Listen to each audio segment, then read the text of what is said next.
Okay, welcome back to the video classes, dear students. In this session, we shall recall about the osmosis. Osmosis is also a physiological process. So, osmosis is nothing but the diffusion of water molecules along the semi-permeable membrane until equilibrium is reached on both the sides is called as osmosis. So what do you mean by osmosis? It is nothing but the movement of water molecules or diffusion of water molecules from the region of its higher concentration towards the region of its lower concentration through the semi-permeable membrane. So selectively or differentially permeable membrane until equilibrium is reached on both the sides. Say for example, assume there are two different systems. So this is system A as well as system B. And here I have taken water, pure water. So here I have taken pure water and on B I have taken solution. So when I take pure water in A, concentration of water is more. So it will be having the water potential of A will be more. Whereas on B side, as I have taken solution, the availability of free water molecules will be less, and thus what happens to the water concentration or water potential? It will be low. So water potential can also be called as chemical potential. And now when we look at these systems, they both are separated by a semi-permeable membrane. So when we place pure water and solution which are separated by a semi-permeable membrane, now what happens is there will be a movement of water molecules from the region of its higher concentration towards the region of its lower concentration through a semi-permeable membrane, and this is called as osmosis. What do we call it as? It is called as osmosis. Why this system has higher concentration? Because there are no solutes to bind, and thus the number of free water molecules are more here, and thus they will be having higher water potential, higher concentration of water, and thus water molecules moves from the region of their higher water potential towards the region of their lower concentration until equilibrium is reached on both the sides. That means the water concentration, it should become normal. So on both the sides it should be equal. Until then what happens? There will be the movement of this water molecules across the semi-permeable membrane, and this process is called as osmosis. Whereas osmosis, it is actually a property of living cell. And when we look at the plant cells, so here these plant cells, they have cell wall and then comes the cell membrane, and inside that we can find the presence of a vacuole. Large centrally placed plant vacuole will be present, and it is lined by a membrane called as tonoplast. What do we call it as? Tonoplast. So these are together the important determinants of movement of molecules inside or outside of the cell. So these determines the movement of water molecules inside or outside. See, in case of plant cell, the vacuolar sap, it contributes to the solute potential of the cell. That means there is a vacuole present inside the vacuole, in the sense it is a free space, as you people know that. So in this vacuole is also involved in the storage of waste products also. Along with that, some amount of water is also present. So as water is present, as waste products are present, so now it results in the constitution of the solutes. So a little amount of solutes are mixed in this water, and thus this is now called as cell sap. This constitutes for the solute potential of the cell. What do you mean by solute potential? It is nothing but the solutes which are present inside the water, so that when solutes are present, free water molecules will be bound across the solutes. So the number of water molecules, it will become less. So more the solute, water potential will be lesser. So lesser the solutes, more will be the water potential. And in osmosis, there are two different types. So there are two different types of osmosis, like endosmosis and exosmosis. So what do you mean by endosmosis or exosmosis? So let me give you people an example. See, when we place dry grapes or raisins in normal water, what happens after a few hours? These dry grapes, they will take up water, they will absorb water, and thus they will enlarge in size, they will swell in size. So what is the direction of movement of water here? So water moves from the beaker inside into the dry grapes. So the movement of water molecules into the cells is called as endosmosis. What do you mean by endo? Endo means inside. So what do you mean by endosmosis? It is the process of movement of water molecules into the cells, or the entry of water molecules into the cell is called as endosmosis. Whereas exosmosis, in the sense the exit of water away from the cell, is called as exosmosis. Say for example, when you people add salt to the vegetables, what happens? They will water. So they will leave water. That means the water content which is present inside the cell, it will be coming outside. So the exit of water molecules is called as exosmosis. So what happens when we leave them for a maximum period of time? So those cells, after leaving much of the water, those cells, it will shrink in nature, right? So the loss of water from the cell, or exit of water from the cell through the semi-permeable membrane, is called as exosmosis. So osmosis, it is a physiological process. It is nothing but the movement of water molecules from the region of its higher concentration to the region of its lower concentration. Otherwise, we can also use the term chemical potential across the semi-permeable membrane until equilibrium is reached on the both sides, is called as osmosis. There are two different types of osmosis: endosmosis and exosmosis. Endosmosis and exosmosis. And due to endosmosis, the cells, they become swollen. So the swollen cells are known as turgid cells. So due to endosmosis, cells become turgid. Whereas exosmosis, due to the loss of water, what happens? The cells, it shrinks, and that is called as the flaccid cells. So exosmosis results in flaccid nature, whereas endosmosis, due to the endosmosis, cell swells up, which is called as a turgid cell. See here, you can see, look at two different diagrams. So here one cell is present, other cell. And if you people observe this cell is swollen in size. Why? Because the cytoplasm and all the cell organelles will be having much water content. It has absorbed much of the water content. As a result, the cell is swollen in size, and that is called as turgid cell. That is called as turgid cell. So once it gains water, so it becomes swollen, which is called as a turgid cell. And once the turgid cell is placed in a salt water, what happens?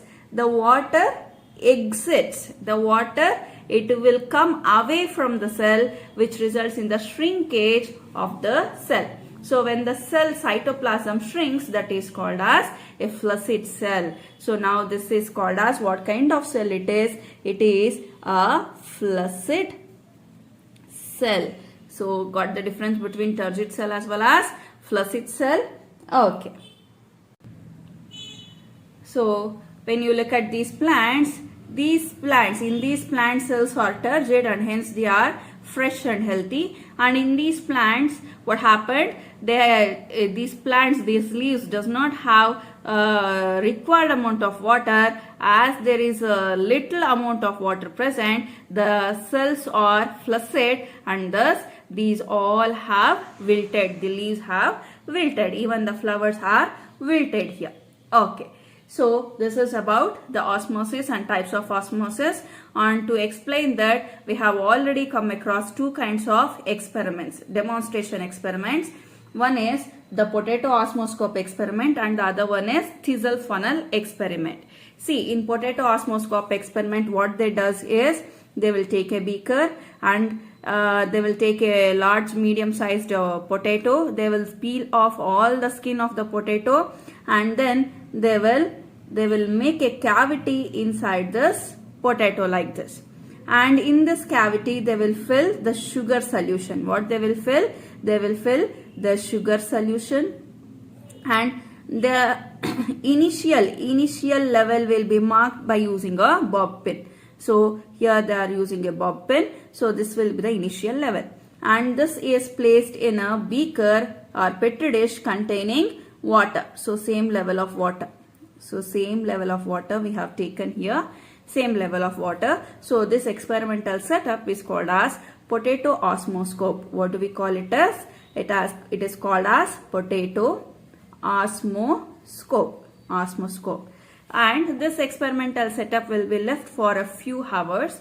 After a few hours, when we look at this experimental setup, after a few hours there will be a rise inside the solution of potato osmoscope above the marked level. So now we will take one more bob pin and we will mark it as the final level. So this is the initial level and this is the final level.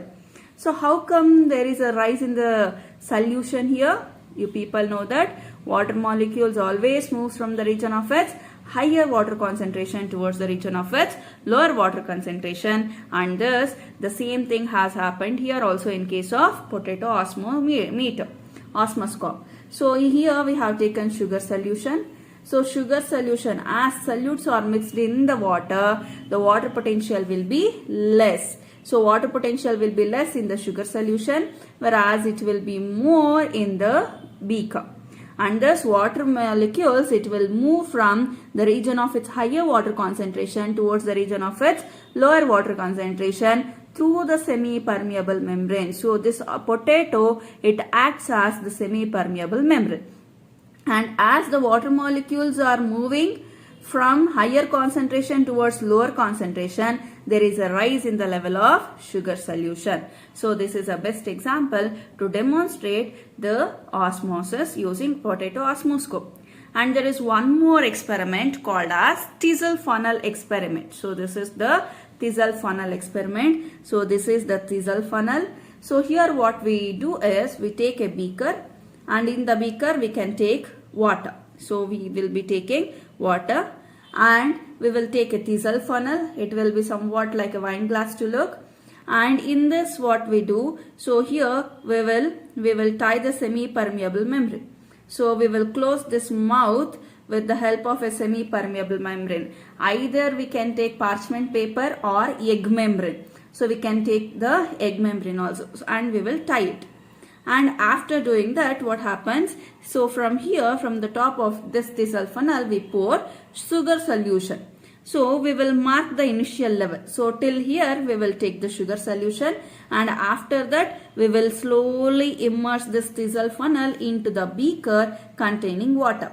See, first we take a beaker containing water, that is a separate setup, and on the other hand we take a Thistle funnel and its broad mouth is covered by a parchment paper or egg membrane, and from the narrow end of this Thistle funnel we pour in some sugar solution, and then we immerse this Thistle funnel into the beaker containing water slowly, and then we mark the initial level of sugar solution.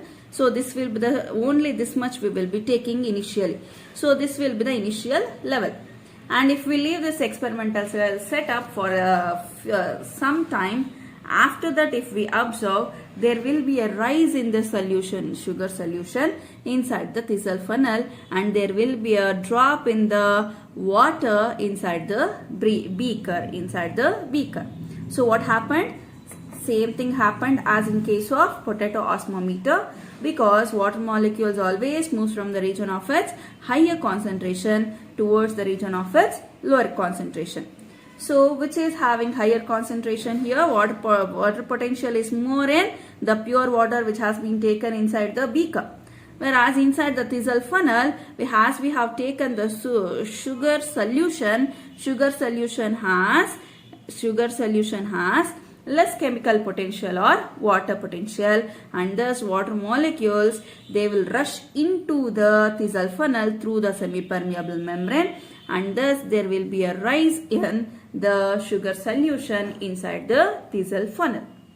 And on the other hand, in the same experiment, We will take the experimental setup as usual. So water in the beaker, Thistle funnel. Inside that we can take the sugar solution, and the broad mouth will be covered by parchment paper or egg membrane. And as usual, we will invert this Thistle funnel inside the water containing beaker.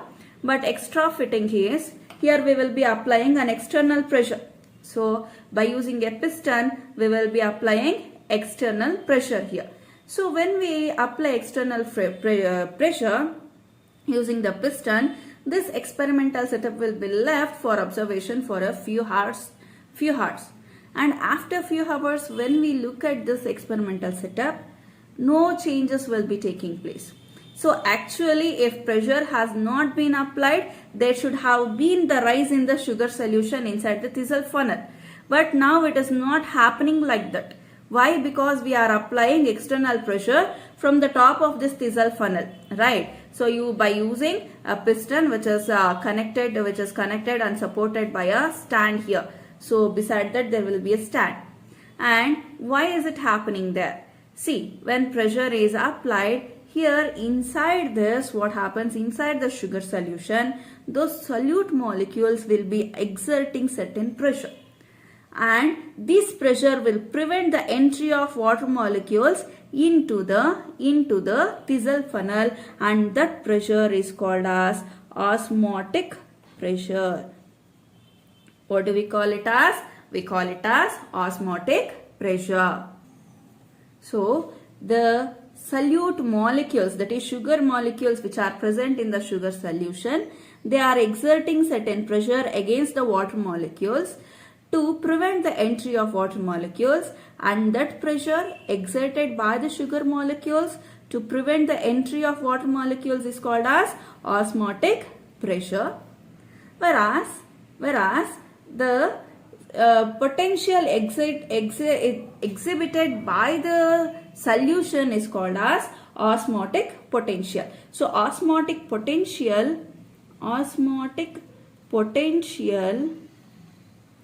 is nothing but the solute potential.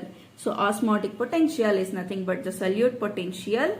So osmotic pressure and osmotic potential are numerically equal, but they both has different signs. So osmotic pressure, it has positive values, whereas osmotic potential has negative values.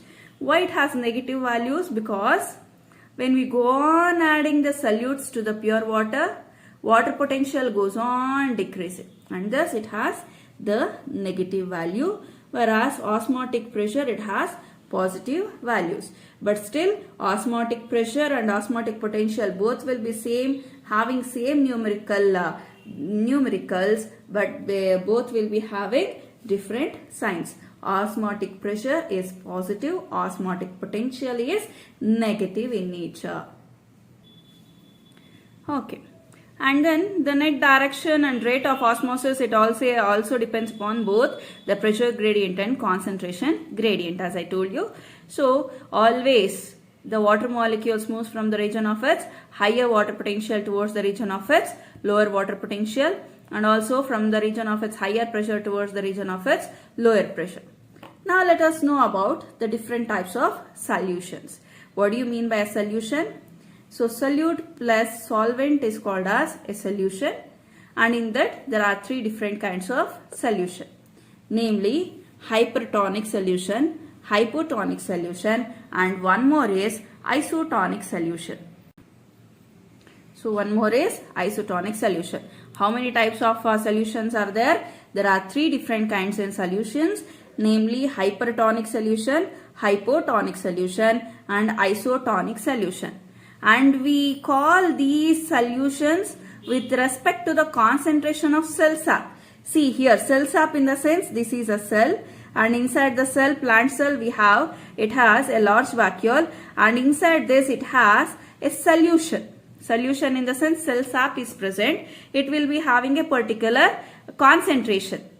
And with respect to this, we can prepare three different kinds of solutions in the laboratory, like hypertonic, hypotonic, and isotonic solution. See, what do you mean by isotonic solution? Iso means same. So here what happens, the water potential and solute potential will be same both in cell sap as well as in the isotonic solution. So that is called as isotonic solution. Whereas hypotonic solution in the sense, see here. So now this is a cell sap and here we can take the hypotonic solution. What we are taking? Here we are taking hypotonic solution. So hypotonic in the sense less. When we compare to the concentration, what kind of concentration? Solute concentration. Solute concentration in the sense the number of solute molecules will be more, water molecules will be less. So when we look at the hypotonic solution, here in this case, the water potential of this hypotonic solution will be more when compared to the cell sap. So cell sap will be having less water potential. Whereas when we look at the solutes, so here this cell sap will be having more solute concentration than this. So here sugar, say for example, let us take dry raisins or grapes. Dry raisins or grapes. So the sweetness or sugar is more inside the cell sap when compared to the water. So here sugar is not present that much when we compare to the cell sap, and thus water molecules are more here, water molecules are less here, sugar molecules are more here and sugar molecules are less here. And thus water molecules always moves from the region of its higher water potential towards the region of its lower water potential, and thus when dry grapes are placed, when a cell is placed in a hypotonic solution, end osmosis takes place, which results in the formation of turgid cells. So which results in the formation of turgid cells. And we didn't speak about the isotonic solution earlier. So when we place a cell inside isotonic solution, no changes takes place.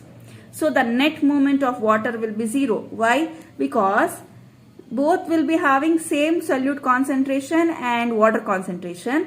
And say for example, if two water molecules moves inside the cell, two water molecules of water exits from the cell. So 2 minus 2 is 0. So net movement in isotonic solution is 0. Okay. Now let us look at what is hypertonic solution. So hypertonic solution in the sense, simply saying concentrated sugar solution or concentrated salt solution. So in this hypertonic solution, more solutes will be present. So what will be present in hypertonic solution? Hypertonic solution in the sense it will be having more solutes. So when compared to the cell, sap. So inside the cell sap, what happens? Solutes will be less, water will be more when compared to the solution. So when we place a cell inside hypertonic solution will be having low water potential and high solute potential, whereas inside the cell sap it will be having high water potential, and thus exosmosis takes place. That means water molecules which are present inside the cell sap, they will exit out. So initially what happens, if this is the cell and this is the cytoplasm, initially water content which is present inside the cytoplasm will exit out. So this is called as exosmosis. So it is called as exosmosis. And if the cell is left inside the hypertonic solution for a prolonged period of time, after the exosmosis from the cytoplasm, the water content which is present in the vacuole will also move out later on. So due to this, it results in the shrinkage of protoplasm, so which results in plasmolysis. What do you mean by plasmolysis? Plasmolysis is nothing but the shrinkage of protoplasm due to the prolonged exosmosis is called as plasmolysis. So once again I go through it. hypertonic solution. In this solution, solutes will be more, water concentration will be less. So when we place a cell inside this, this cell will be having more water content and less solutes will be present. So water potential will be more here and water potential will be less here. As a result, when a cell is placed in a hypertonic solution, exosmosis takes place. That is, water which is present inside the cytoplasm of this cell first exists. That is called as exosmosis. That is called as exosmosis. And even after exosmosis, the cell is left in that same hypertonic solution for a prolonged period of time. What happens? First, water content from the cytoplasm, it exits. Later on, what happens? The water content which is present inside the vacuole also exists out. So when it happens, so the protoplasm starts shrinking. So initially cell was like this. So here it was like this. So once the water content is moving outside due to exosmosis, due to excessive exosmosis, the cell membrane will not be in contact with the cell wall. It shrinks. It will shrink towards one side, and this shrinkage of protoplasm is called as plasmolysis. What do we call it as?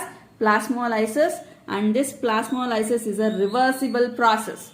Again, when we place this plasmolysed cell, we call it as a plasmolysed cell. When we place this plasmolysed cell in hypotonic solution, when we place this plasmolysed cell in hypotonic solution, again what happens? This plasmolysed cell, it absorbs water, it takes in water, endosmosis takes place. Again, water content is regained here, and thus the cell attains normal turgid shape. So again that process is called as deplasmolysis. What do we call it as? We call it as deplasmolysis. Thus plasmolysis, it is a reversible process, and when we place a plasmolysed cell inside the hypotonic solution, it absorbs the water because endosmosis takes place, and thus again the cell, it regains back its original structure and shape. It becomes turgid, and thus deplasmolysis occurs. So that process is called as deplasmolysis. So this is the different stages of the plasmolysis. It is a normal cell, and when we place this cell inside the water, initially the water content from the cytoplasm, it exits out, and thus gradually the cell membrane, it detaches from the cell wall. Later on, what happens? It detaches more, and then this cytoplasm, it detaches the cell membrane. This is the cell membrane.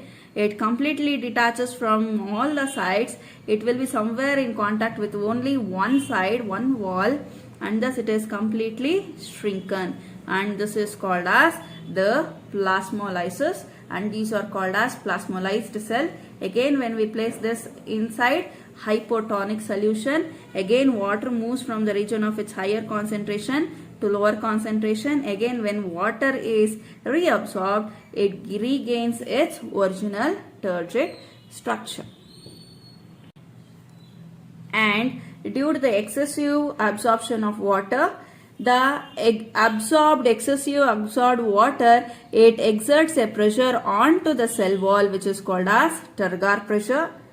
And in plant cells, as cell wall is present, this cell wall equally and oppositely, it also exerts opposite and equal pressure against this Turgor pressure, which is called as wall pressure. And due to the exertion of this wall pressure, these cells will not rupture.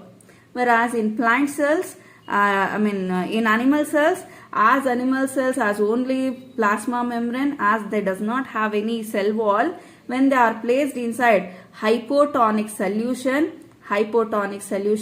due to the excessive intake of water, what happens? Due to the excessive Turgor pressure, so due to the excessive Turgor pressure, the cell ruptures. Why? Because it does not have any wall to exert an equal and opposite pressure. to prevent the rupture of cell. So wall pressure is not present inside animal cells, whereas it is present in the plant cell, and thus it prevents the rupture of the plant cells. Here's few more diagrams. So here this is how when a cell intakes water, it gets swollen in size. So this is called as a turgid cell, and when it loses water, the cell shrinks. So this is called as a turgid cell. It loses its shape. And here, see, you can feel the difference between, find the difference between plasmolized cell, flaccid cell and turgid cell. See, plasmolized in the sense, this cell membrane, it is becoming detached from the cell wall, so due to the loss of water. So this is plasmolized cell. Flaccid cell in the sense, water molecules, it is moving out, so not so much as in case of plasmolized cell. So to some extent water molecules has lost from the cell, so somewhat it will be thin in nature. Whereas turgid cell in the sense, due to the excessive intake of water, cell swells in size, and which results in the formation of turgid cell.